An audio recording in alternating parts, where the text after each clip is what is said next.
The final and most critical step in the sales process is closing the sale. All your hard work in building rapport, listening actively, addressing objections, and presenting your product or service leads to this moment. Closing the sale is where everything comes together, and it's the point where the prospect makes the decision to buy. But it's important to recognize that closing isn't just about asking for the sale. It's about making sure the prospect is fully ready and confident in their decision. One of the most effective ways to close a sale is by recognizing buying signals.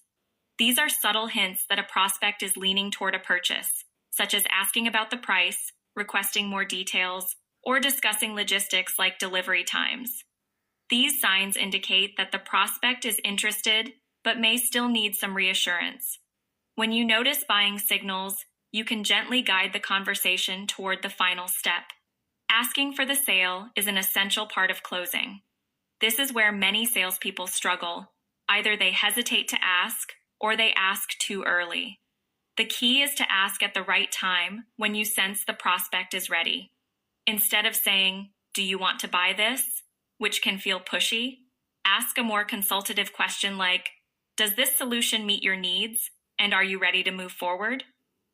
This approach is more natural and helps the prospect feel in control of the decision-making process. Another effective closing technique is the assumptive close. This method involves acting as though the prospect has already decided to purchase. For example, you might say, "When would you like us to ship this to you?" Or, "What payment method works best for you?" This approach helps the prospect envision themselves already using your product or service, which makes the idea of purchasing seem more natural. You can also use the alternative close, which presents the prospect with a choice between two options, both of which are beneficial to you. For example, you might say, "Would you prefer to sign up for the monthly plan, or is the annual plan a better fit for your budget?"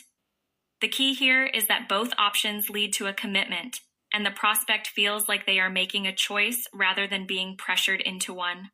One of the most important things to remember when closing is to remain calm and confident. If you are unsure or anxious, the prospect may feel the same way. Be confident in your offering and the value it provides. If you've done your job well, the prospect should feel comfortable moving forward. But it's also important to respect their decision-making process. If they need more time, don't force the issue. Instead, offer a clear next step, like scheduling a follow-up call or sending more information, and allow them to make their decision in their own time. Another important aspect of closing is timing. Every sales conversation is different, and there's no one-size-fits-all approach to closing. Some prospects may be ready to buy quickly, while others may need more time to consider their options. Pay attention to the cues the prospect is giving you, and use your judgment to know when to ask for the sale. Sometimes, the best close is simply being patient and letting the prospect make the decision at their own pace. After you've closed the sale, always confirm the details. This means confirming the purchase, addressing any remaining questions, and ensuring the prospect understands the next steps. For example, you might say, "I'm excited that we've decided to move forward. I'll send you a confirmation email with the details and next steps." This reinforces that the sale is finalized and ensures that there's no confusion. Finally, don't forget to follow up after the sale. Closing doesn't mean the end of the relationship, it's just the beginning. Maintaining strong customer relationships through follow-up calls, satisfaction surveys, or offering additional support will not only ensure customer satisfaction, but also help you build loyalty and increase the chances of repeat business and referrals. Closing the sale is an art, but it's a skill that can be mastered with practice. As you gain experience, you'll become more comfortable with the process and find techniques that work best for you.